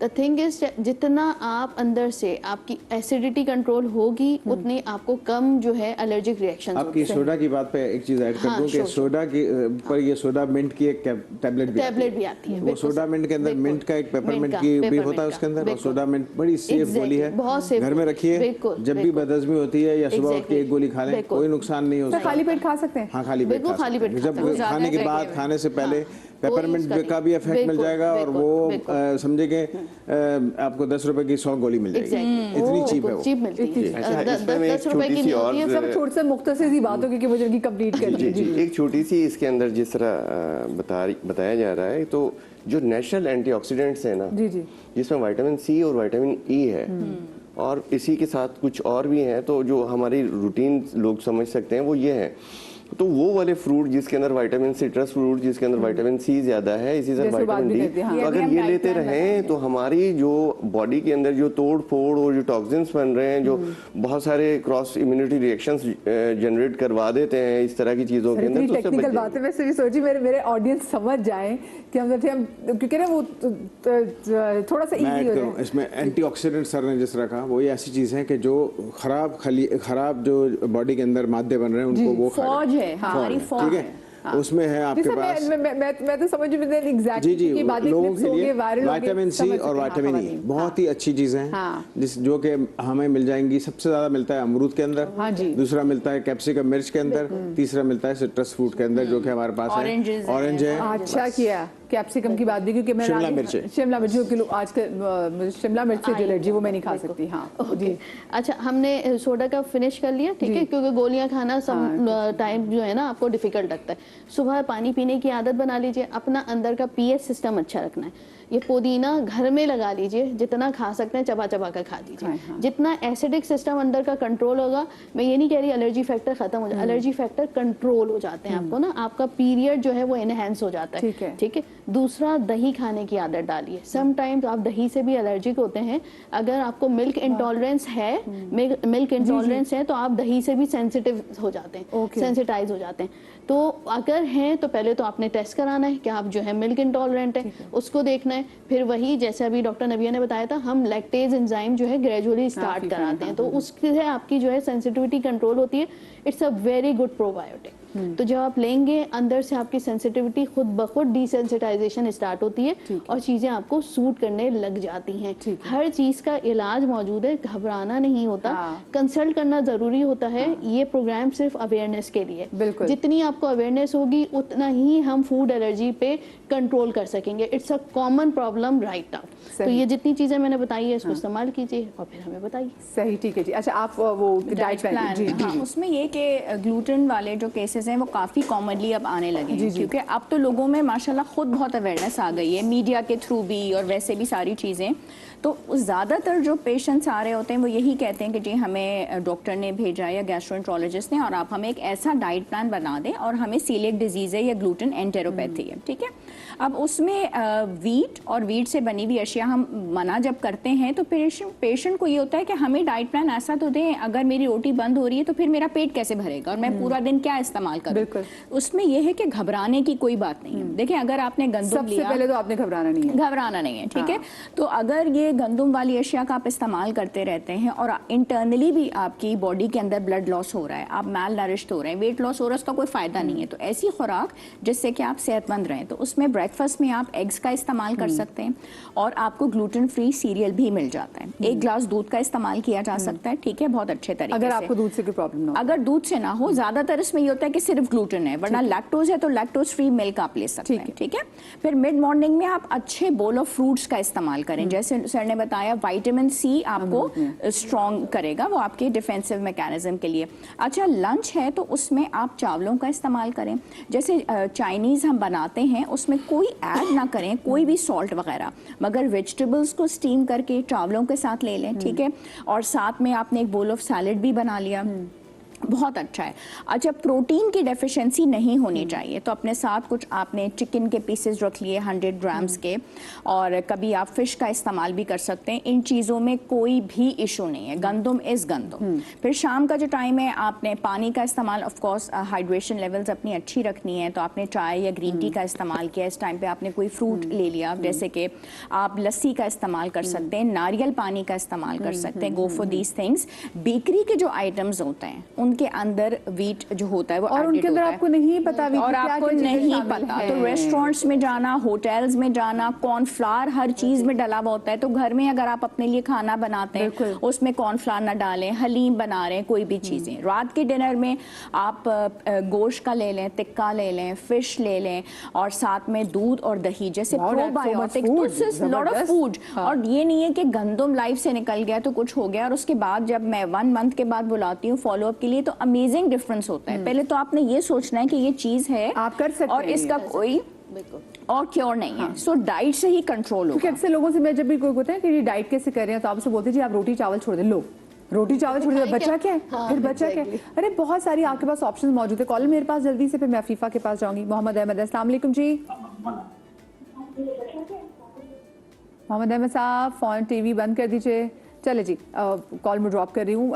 हम अफीफ़ा की तरफ रुख कर लेते हैं। अफीफ़ा, मैं आपसे बात करना चाह रही थी कि मुझे बताएं कि क्या माओं से भी बच्चों के अंदर क्या कोई एलर्जीज ट्रांसफ़र होती हैं? बिल्कुल ऐसा हो सकता है। देखें कि जब भी आपका बच्चा माँ के पेट में है, किसी ना किसी तरीके से वो माँ से कनेक्टेड है। प्लेसेंटा, अम्बिलिकल कॉर्ड, वो जो आपको तार नज़र आती है जिससे बच्चा माँ से कनेक्टेड है, दिस इज़ बिकॉज कि एक्सचेंज हो रहा है चीज़ों का, माँ से बच्चे में, बच्चे से माँ के अंदर। एंड दिस इज़ वेयर कि जो एंटीबॉडीज़ जिसकी हम अभी बात कर रहे थे वो माँ से बच्चे के अंदर ट्रांसफ़र हो सकती है। एंड 80% केसेस के अंदर ऐसा होता है कि अगर माँ किसी चीज़ से एलर्जिक है तो बच्चा भी उससे एलर्जिक होगा। आई नो अ वुमेन जो एस्थमेटिक है, नॉन एस्थमेटिक है, हर जब भी बाहर का सीज़न आता है उनको सांस का इशू क्रिएट हो जाता है। उनका बच्चा है जो एस्थमेटिक नहीं है, लेकिन उसको भी यही इशू होता है कि जब भी बाहर का सीज़न आता है उसको छींकें आना शुरू हो जाती हैं और ये सारे एलर्जी के साइन एंड सिम्टम्स क्रिएट हो जाते हैं। तो ज़रूरी है कि अगर माँ को किसी चीज़ से एलर्जी है तो उसको आइडेंटिफाई करे, जितना पॉसिबल हो माँ के लिए वो बचा के रखे अपने बच्चों को उस चीज़ से, उसका एक्सपोजर ही ना होने दें। This could be preventable for the child to develop allergies. मुझे बताएं, अगर कोई फूड एलर्जी आपको ड्यूरिंग प्रेगनेंसी हो जाए तो क्या वो बच्चे के लिए मुश्किल पैदा कर सकती है? बिल्कुल कर सकती है। जैसे मैंने आपको बताया कि एंटीबॉडीज़ माँ से बच्चे में जा सकती हैं, तो हो सकता है कि जब बच्चा आपकी एज में पहुँचे या हो सकता है जब बच्चा छोटा ही हो वो उन एलर्जी को डेवलप कर ले। ये नहीं कि जब बच्चा आगे, मैं इसकी बात नहीं कर रही। व्हेन यू आर प्रेग्नेंट और ऐसी कोई भी फूड एलर्जी क्या आपके बच्चे के लिए जानलेवा साबित हो सकती है, जो वो बच्चा जो आपके वूम में है? इस तरह की एलर्जीज़ जो फेटल होती हैं आम तौर पे वो बचपन में ही डायग्नोज हो जाती हैं। प्रेगनेंसी के अंदर इस किस्म की कोई एलर्जीज़ अभी तक रिसर्च में नहीं आई कि वो ऐसी हों कि बच्चे को अफेक्ट कर सके। हाँ, there are lot of infections जो आप डेवलप कर सकते हो, but there are no known allergies जिसकी आप बात कर रही हो जो बच्चे के लिए फेटल हो सकती हैं। सही सही। डॉक्टर साहब आप कहते हैं ओपीडी जी आप ऐड करें। एक बहुत बड़ा रोल मैडम बता रही हैं, इसमें जेनेटिक्स का रोल है। ये जीन्स से बहुत ज़्यादा जो है वो एलर्जीज जो है वो कांटेक्ट हो सकती है। माँ और माँ के साथ बाप, इसमें कोई एलर्जीज हैं तो कोई एलर्जीज डेफिनेटली ट्रांसफ़र हो सकती है। एक दूसरा ओपीडीज की आपने बात कही, तो ओपीडीज के अंदर यही चीज़ जो है आती है हमारे पास, पेट में दर्द। अब हम जैसे एज अ सर्जन पेट के अंदर आया आपके पास कि मेरे पास पेट के दर्द से आया और मैं समझ जाऊँ कि कोई अपेंडिक्स है, और अगर अपेंडिक्स का दर्द है और मैं उसको ट्रीट कर रहा हूँ एज अपेंडिसाइटिस और पता चला कि ये तो अपेंडिक्स नहीं है, और टेस्ट कराने के बाद मैं इस बात को कंटिन्यू करूंगी। मेरा अपना भी एक किस्सा मैं शेयर करूंगी, लेकिन आप कंटिन्यू करेंगे ब्रेक आगे, ब्रेक के बाद।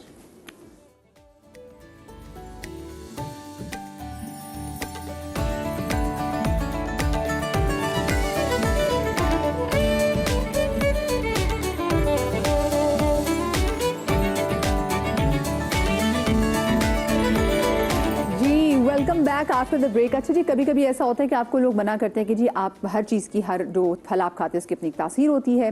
जैसे मुझे याद है बचपन में जैसे भुट्टा अगर बहुत शौक से खाते थे, सिरसों पंजाबी में सिट्टा भी कहते हैं, उसके बाद मना करते थे जैसे कौन है तो आपने उसके बाद पानी नहीं पीना, मना करते हैं। अच्छा, फिर बहुत सी चीज़ें जिसमें हमारे पास आज जी की तरबूज, कोई भी वाटरी फ्रूट आप ले रहे हैं तो उसके बाद आप पानी मत लें।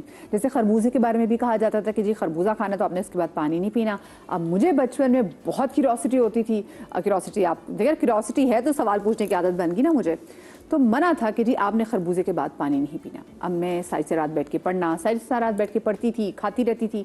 फ्रिज खोला, फ्रिज में पड़ा हुआ था मज़ेदार सा खरबूजा, कटा हुआ, ठंडा ठंडा। मैंने निकाला, मैंने खाया। अच्छा, खरबूजा मैंने खा लिया तो पढ़ते हुए मुझे एकदम से एहसास हुआ और हुआ दिमाग में कि क्यों ना मैं पानी पी के आज चेक करूं। कल वैसे भी छुट्टी है, इनकेस कुछ होगा तो देखते हैं क्या होता है, पानी पिया जाए। मैंने जनाब जाके पानी पिया। वो क्यूरोसिटी, कुछ बच्चे ऐसे होते हैं, मैं अपने बच्चे को कभी दोष नहीं दूंगी, मैं खुद वो थी।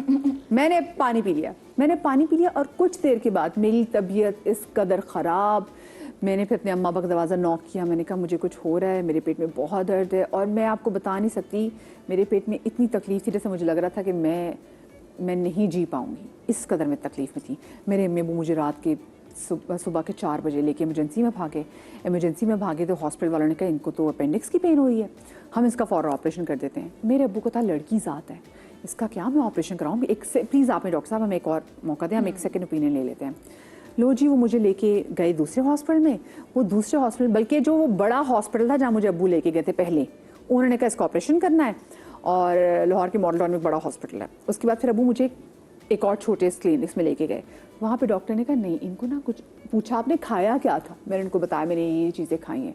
उन्होंने कहा इनको गैस वार हो रही है, बहुत तकलीफ हो रही है, तो ड्रिप लगाई मुझे and I was fine after few hours, couple of hours, लेकिन ठीक हो गई थी, मैं ऑपरेशन से बच गई। और डॉक्टर साहब भी ना कुछ ऐसी ही चीज़ बताने जा रहे हैं कि डॉक्टर साहब आप बता रहे थे कि हॉस्पिटल में कोई आया और उसके पेट में दर्द था, उनको अपेंडिक्स लग रहा था। वी एज अ सर्जन हम लोग ये देखते हैं कि भाई कि बहुत सी मरतबा पेश हम आज जैसे आज का मौजू है हमारा फूड एलर्जी, तो कुछ लोग खा पी के आ गए इस तरह, आपने जिस तरह खरबूजे का जिक्र किया, अब इसी तरह तरबूज के बारे में भी कहते हैं कि भाई ज़्यादा खा लिया, या तरबूज सुबह खाओ तो सोना है, दोपहर को खाओ तो चांदी है, और रात को खाओ तो पीतल है, इस तरह कहते हैं, ठीक है।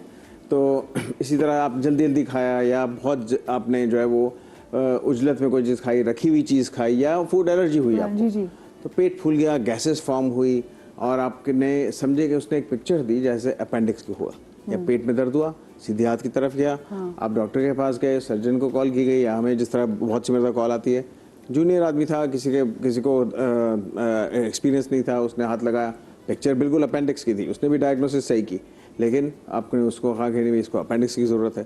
तो कुछ हमें उसमें थोड़ा सा रुक के सोच के फिर अमल करना पड़ता है, ठीक है ना। तो जो सीनियर होता है थोड़ा उसको तजुर्बा होता है, जिस तरह आप दूसरे हॉस्पिटल में गई, हो सकता है वहाँ सीनियर आदमी हो, वहाँ उसने देखा, तो हो सकता है this was the case of food allergy, और आपको या फूड इंटरेक्शन हुआ किसी चीज़ से, गैस फॉर्म हुई, और हम वहाँ रुक गए और खामखा के हमने उसको ऑपरेशन ना किया। और इसी तरह की food allergy sometimes they manifest with क्या इस तरह आती है कि या तो वॉमिटिंग हो, नोजिया हो, या बहुत ज़्यादा डायरिया हो, और फिर पता चले कि भाई या तो एब्डोमेन फूल गया, और समटाइम्स रॉन्गली ऑपरेशन हो जाए, ठीक है। तो बड़ा एहतियात के साथ ये फूड एलर्जीज को देखना चाहिए, और सोच समझ के फिर इसको फैसला लेना चाहिए। फिर कौन सी फूड एलर्जी जानलेवा हो सकती है जो आपको मार सकती है और हमें पता नहीं चलता? अब देखिए पूरी दुनिया के अंदर अगर हम देखें तो 6% of the population world wide food allergies हैं। तो और दूसरी बात ये कि फूड एलर्जी क्योंकि बच्चा माँ और बाप दोनों से 50% वहाँ से ऑटोसोम्स लेकर आता है, इनहेरिट करता है, तो इनहेरिट करता है, तो उसको अगर मदर फादर को है तो वो बच्चे को भी हो सकती है। डॉक्टर साहब ने अभी एक बात की जिस तरह अपेंडिक्स के ऊपर, तो अब आजकल तो बहुत एडवांस चीज़ें आ गई हैं, क्योंकि अपेंडिसाइटिस जब आइटिस आता है तो इट मीन्स कि इन्फ्लेमेशन, सोजिश हो जाना।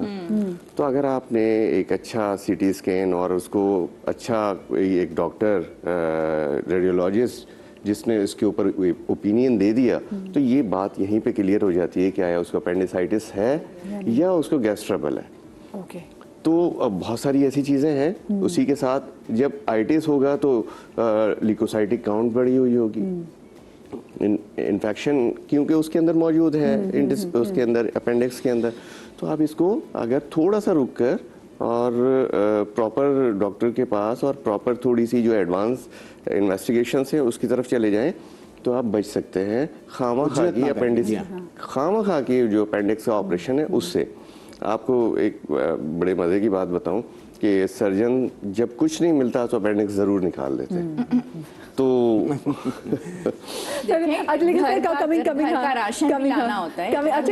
Coming back to the food allergies, मुझे वहाँ पे मेरे साथ कॉल भी मौजूद हैं। अस्मा, अस्सलाम वालेकुम जी। वालेकुम अस्सलाम, कैसे हैं तमाम लोग? बिल्कुल ठीक, आप कैसी? ठीक है अल्हम्दुलिल्लाह, बिल्कुल ठीक ठाक हूँ। एक बहुत मजे की बात करना चाह रही हूँ, आपका प्रोग्राम बहुत अच्छा चल रहा है। बताइए प्लीज। थोड़ा सा मुझे सब लोगों से एक बात पूछनी ये है कि इम्यून सिस्टम की बात हो रही है, फूड एलर्जी की बात हो रही है, आप ये बताइए कि हम लोग जितने भी हैं, यानी कि हमारी फैमिली से आउट ऑफ फैमिली लोग जो हैं, अगर एक दिन के चावल रखे हुए होते हैं या एक दिन का दूध रखा होता है या एक दिन की ब्रेड रखी हुई होती है, वॉट एवर कुछ भी चीज है, अगर हमने खाई है तो हम बिस्तर पे गए सीधा, ठीक है, और वो 3 दिन अगर फ्रिज में रहे और हमने अपने मासियों को दे दिए तो मासी हमसे भी तगड़ी है और वो हमसे भी ज्यादा घर का काम कर रही है लग के। दूसरी बात ये कि अगर हम उन्हीं मासियों के साथ किसी बाजार जाते हैं और चलो कोई ठेले पे चीज है तो हमने बोला नहीं यार हम नहीं खाएंगे, तुम खा लो, और उन्होंने बोला नहीं तुम आप भी खा लें थोड़ा सा 2 चमचे, और हमने लिए तो हम बिस्तर के ऊपर हैं, जबकि हम सारी हाइजेनिक चीजें खा रहे हैं। उन्होंने खाए तो हमारे 50-50 कपड़े धो रही हैं। तो ये बताइए कि हमारी मासियाँ, हमें मोशन हो रहे हैं तो हम ब्रेक पर आ जाते हैं, इस हल्के फुल्के खाने खाते हैं। मैंने देखा हमें मासियों को कुछ मसले होते हैं तो वो तो सुबह भी आके हमारे यहाँ सुबह नाश्ते खा रही होती है, या कि बाजी खुद ही सही हो जाएगा, बाजी खुद ही सही हो जाएगा। तो ये क्या सिलसिला है? यानी कि ये मैं अपनी बात नहीं कर रही फैमिली वाइज, ये तो मैं अपनी तमाम दोस्तों की भी बात कर रही हूँ। अच्छा जी, अच्छा, दूसरी बात ये कि इनकी स्किन हमसे अच्छी, इनके बाल हमसे अच्छे, इनकी ये एक्टिवनेस इनकी इतनी अच्छी, हमें जरा सा कुछ हम डॉक्टर के पास पहुंच जाते हैं। ये डॉक्टरों के जाती ही नहीं है। बाजी दही खा लिया था, दही खा के मैं यूं सो गई थी, ऐसा 2 मिनट में बाजी में तो सही। आप उनकी फिजिकल एक्टिविटी को बीट नहीं कर सकते। एक चीज, एक छोटी सी बात और बताती हूँ मैं आपको, बहुत मजे की। वो ये कि कहने वाली नहीं है लेकिन फिर भी मजे की बात है। चलो बता दे जल्दी से। अभी मेरे तो आउट ऑफ टॉपिक है, लेकिन अभी मेरे को प्रेगनेंसी कंसीव हुई। अच्छा, मैंने अपनी एक मासी रख ली। मैंने कहा कि यार वो तो मेरे पास रख जाओ, मुझे कोई भारी चीज नहीं उठानी है, ये नहीं करनी है। 24 आवर में लेटी रहती। मेरी मासी भारी भारी चीजें उठा रही है, बाल्टियां उठा रही है। 1 महीने बाद मेरी प्रेगनेंसी तो खत्म हो गई और वो सर पकड़ के बैठी हुई थी। मैंने कहा क्या हुआ माजी, तो प्रेग्नेंट नहीं हुई, मैं हो गई खाली। मेरे को इतनी हंसी आ रही है कि अल्लाह देखो ये क्या सिलसिला, इनमें माशाल्लाह से इतनी कुव्वत होती है। अब ये बताएं, इसका जवाब दें आप। बिल्कुल से। अच्छा, कुछ चीजें तो हम अपना सोच भी अपने पे सवार पहले क्वेश्चन का मैं पहले जो आपका पहला हिस्सा था उसका जवाब तो ये है कि जब वो बचपन से ही इस माहौल में होते हैं ना, एक ग्लैंड होता है जिसम के अंदर थाइमस, वो थाइमस का ग्लैंड जो होता है वो इम्यूनिटी को प्रोसेस कर रहा होता है पूरा। अब वो ऐसे माहौल में होते हैं जो खाना पीना खेलना कूदना ऐसे एक माहौल में होते हैं जहाँ सारे एंटीजेंस, जिसको हम सुबह से बात कर रहे हैं इसके ऊपर, एंटीजेंस जो कि हर चीज़ को एक्सपोज हो रहे होते हैं। वो थाइमस हर तरह की एंटीबॉडी बना रहा होता है उनके लिए। ठीक है, हम इतने साफ सुथरे माहौल में अगर थोड़े बहुत में रहते हैं तो वो हमारा इतना नहीं बना होता। एटलीस्ट हमारी जनरेशन के जो लोग हैं, हम उस स्कूल में पाइप से पानी पीते हुए और हर चीज़ करते हुए हम बड़े हो चुके हैं। अब जो हमारी जनरेशन आ रही है वो इतनी ज़्यादा वो उस पर एक्सपोज नहीं हुई है। आजकल आप देख रहे हैं कि पहले ज़माने में कहते थे कि मिट्टी से पानी पी लो या मिट्टी में खेल ले दो, अब बाहर वाले वो सब कर रहे हैं। जिस तरह के जो फेसबुक का जो मार्क जुकरबर्ग है, अपने बच्चों को जानवर से खिला रहा है और हर चीज़ कर रहा है और उनको कंट्री साइड पे ले जा रहा है और वहाँ पे उसको खेलकूद में लगा रहा है, और हमें जो है वो फेसबुक पे और हमारे बच्चों को मोबाइल पे लगा दिया है, जिससे हम मना कर रहे हैं। ठीक है ना, तो वो बाहर खिला के उसकी इम्यूनिटी को बढ़ा रहा है। हम ये मासियाँ भी हैं, इसी तरह के लोग जो हैं वो साथ साथ इनके लोग भी क्या कर रहे हैं कि अच्छे खासे उसमें खेल खेल के उनकी इम्यूनिटी इतनी बढ़ चुकी होती है कि वो बहुत ज़्यादा जो है वो इम्यून होते हैं, रेजिस्टेंट होते हैं। उसकी एक मिसाल दूँ, मिसाल कोई ख़राब नहीं है लेकिन एक मिसाल बड़ी आसान सी मिसाल है कि 2 तरह के आप देखते हैं जानवरों में, जो आम जानवर होते हैं या आम इस्तिलाह में कहें कि एक घरेलू पालतू जानवर है। कुत्ते की मिसाल दूंगा, पालतू कुत्ते हम घर में रखते हैं और एक गली के कुत्ते होते हैं। गली के कुत्ते लड़ते मरते हैं, बाहर घूम रहे होते हैं, कोई वैक्सीन की जरूरत नहीं होती। पालतू कुत्ते को वैक्सीन भी कराई जाती है, हर तरह रखते हैं, बीमार भी पड़ जाते हैं, वेट के पास भी जाते रहते हैं। ठीक है ना, तो उनकी कितनी रेजिस्टेंस कम होती है। जो बाहर घूम रहे होते हैं उनकी रेजिस्टेंस भी होती है, बहुत ज्यादा बीमार भी नहीं पड़ते और उनको मारना करना बहुत मुश्किल होता है। हमारे भी मम्मी डैडी जो पेट्स निकल आते हैं हमारी तरह, बस तो ये वजह जो है ना, ये रेजिस्टेंस पूरी इम्यूनोलॉजी इसके ऊपर डिपेंड करती है, एक पूरी साइंस है इसके ऊपर, उसकी वजह से ये उनमें रेजिस्टेंस ज्यादा होती है। इम्यूनिटी के ऊपर सब बेस करता है। आपने कहा कि उनकी जो रेजिस्टेंस पावर ज्यादा होती है वो ये होती है, मैडम ने जिस तरह कहा कि फिजिकल एक्टिविटी बहुत ज्यादा करते हैं वो। आप भी फिजिकल एक्टिविटी ज्यादा बढ़ा दीजिए, आपकी रेजिस्टेंस और दूसरा ना, हम खुद अपने दिमाग में अपने आप को छुई हुई समझा हुआ है। मैं अपने आप कुछ भी बीमार हो तो मैं कहती हूँ मैं खुद ठीक होंगी, अभी ठीक होगी दिखाऊंगी। अब एटलीस्ट खुद तो लड़े ना। हमारे साथ में जो अफीफा, मैं अफीफा से जानना चाहूंगी, अफीफा जो उन्होंने प्रेगनेंसी के वाले से बात की, अब ये भी बड़ी बात है ना, कुछ लोग प्रेगनेंसी को एज ए बीमारी समझते हैं कि वो पूरी प्रेगनेंसी जो है वो बेड पे लेट के, बिस्तर पे उसको लेट के गुजार देते हैं, और कुछ लोग प्रेगनेंसी में वो एक्टिव लाइफ गुजारते हैं, जैसे अपनी मासी की भी एग्जाम्पल दी। बिल्कुल ऐसा ही है। देखिए, pregnancy it's not a disease, ये बात हम सबको पता होनी चाहिए सबसे पहले। बेशक हमारे यहाँ पे ट्रेंड है, हमने डिलीवरी के लिए हॉस्पिटल ही जाना होता है।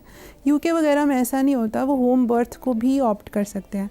अब हमारे सारे विजिट्स जो हैं वो हॉस्पिटल में होते हैं, डॉक्टर के पास होते हैं। हमने सबको बताया होता है हम प्रेग्नेंट हैं, हम ये नहीं कर सकते, हम वो नहीं कर सकते। बट द पॉइंट इज़ कि आप सब कुछ कर सकते हैं। आप सीढ़ियाँ भी चढ़ सकते हैं, हाँ, अगर आपको कोई इस किस्म के इश्यूज़ हैं, जैसे आपको प्लेसेंटा प्रीविया या इस किस्म के मसले मसाइल हैं जिसमें आपको खुद से डॉक्टर ने रेकमेंड किया है कि आप इस तरह के काम, हैवी काम मत करो, तो वो तो एक अलग सिचुएशन है। लेकिन आपकी मूवमेंट प्रेगनेंसी में इतनी अच्छी है आपके लिए कि आपकी डीप वेन्स जो होती हैं उसके अंदर ब्लड का जो बहाव होता है वो इतना अच्छा होता है कि आप बहुत सारी बीमारियों से, जिस तरह DVT से आप बच सकते हो, आपकी नॉर्मल डिलीवरी के चांसेस इंक्रीज़ कर सकते हैं। सो इट्स बेटर कि आप अपना माइंडसेट चेंज करो, just make yourself realize कि आप ब्लेस्ड हो, आपने अपने आप को नॉर्मल रखना है, आपने अपनी प्रेगनेंसी को ऐसे लेके चलना है कि जैसे this is something which is given to you as a blessing. अपने आप को बेड रिडन नहीं करना, तो आप खुद देखोगे कि आपकी नॉर्मल डिलीवरी का चांस इंक्रीज़ कर जाएगा और आप जो पोस्ट पार्टम डिप्रेशन वगैरह वाले सारे सिचुएशंस होती हैं उससे भी बच जाओगे। हाँ, ये आपने से बात की कि बहुत सी एक्टिव लाइफ जो है ना वो आपको बहुत सारी, अब लोग मुझे ये ना कहते कि देखिए जी ये तो मध्य तो पोस्टमार्टम डिप्रेशन होता है, मैं खुद भी मुझे लगा था, लेकिन आप अपने आप को बिजी कर लें, दिमागी तौर पे, फिजिकल तौर पे खुद को बिजी कर लें। हाँ, तो आप फिजिकल तौर पे बिजी करेंगे तो आप उस चीज़ों में भी लग जाएंगे। अच्छा, जाने से पहले मैं आप सब लोगों से एक एक मशवरा ज़रूर लेना चाहूँगी comes to fruits and vegetable जो है एलर्जीज। तो मैं आपसे शुरू करूँगी डॉक्टर। देखिए, फ्रूट्स और वेजिटेबल्स जो हैं, आप हर चीज़ का ना वन थंब रूल ज़रूर रखा करें। और फिर कौन से टेस्ट कराना चाहिए अपनी एलर्जीज को लेके? आप उसको ब्लड टेस्ट करवाएं, IgE और IgE वो उसमें आ जाएगा, फिर बाकी काम हमारा है। हमेशा ज़िंदगी में वन थंब रूल अप्लाई करें। जब एक नया बच्चा, न्यूबॉर्न बेबी भी इस दुनिया में आता है ना, तो उससे हम जब वीनिंग शुरू करवा रहे होते हैं तो बोलते हैं माँ को कि एक चीज़ इसकी शुरू करवाओ, सीरियल से करा रही हो, केले से करा रही हो, बट वन थिंग उसमें क्या है कि पता करना बहुत इंपॉर्टेंट होता है। तो अगर कोई भी प्रॉब्लम होगी, बच्चा रो रहा है या रैशेज हैं या उसके पेट में दर्द है, पता चल जाएगा। एक खट्टी 10 चीज़ें शुरू कराने का फ़ायदा नहीं होता। वैसे जब माएँ जैसे फीड कराती तो उनको मना करती थी गोभी नहीं खानी बेटा, ऐसी कोई भी चीज़ जो गैस हो आप नहीं खानी बच्चों। हाँ, तो वो वन थंब रूल है। तो इसी तरह बड़ों पे भी ये चीज़ लागू होती है कि kindly prepare a food diary. जब हम फूड डायरी बनाते हैं और उसमें फूड एलिमिनेशन डाइट्स, तो हमारे लिए बहुत अच्छा हो जाता है। जी मैंने रात को गोभी खाई थी, उस दिन दूध पिया था, और फलाने दिन तरबूज खाया था, मूंगफली खाई थी और रोटियां खाई थी। तो एंड में क्या होगा कि कैलकुलेशन आ जाती, बिकॉज पूरी जिंदगी ना आप मेडिसिन पे रह सकते हैं, इम्यून सिस्टम आपका वैसे ही खराब होगा। तो इसका treatment basically food elimination diet. जी, जब भी सीवियर एलर्जी स्टार्ट हुई है, always consult a good physician. हाँ, ठीक है, अगर वो आपको टेस्ट दे रहे हैं, वो आपने टेस्ट कराने ही कराने हैं, उसमें कोई अननेसेसरी टेस्ट नहीं है। ठीक है, मैं देखिए जिंदगी भर के लिए आप खुद को बचा सकते हैं अगर आपको कोई चीज़ फूड बॉदर कर रही है। Good consultation and lab test are necessity, आपने फॉलो करना ही करना है। आप सबका बहुत शुक्रिया, वक्त बड़ा मुख्तसर था। शाद रहिए, आबाद रहिए, अल्लाह पाक आपको औलाद के गम से महफूज रखे, जिंदगी रही तो कल मिलेंगे। अल्लाह हाफ़िज़।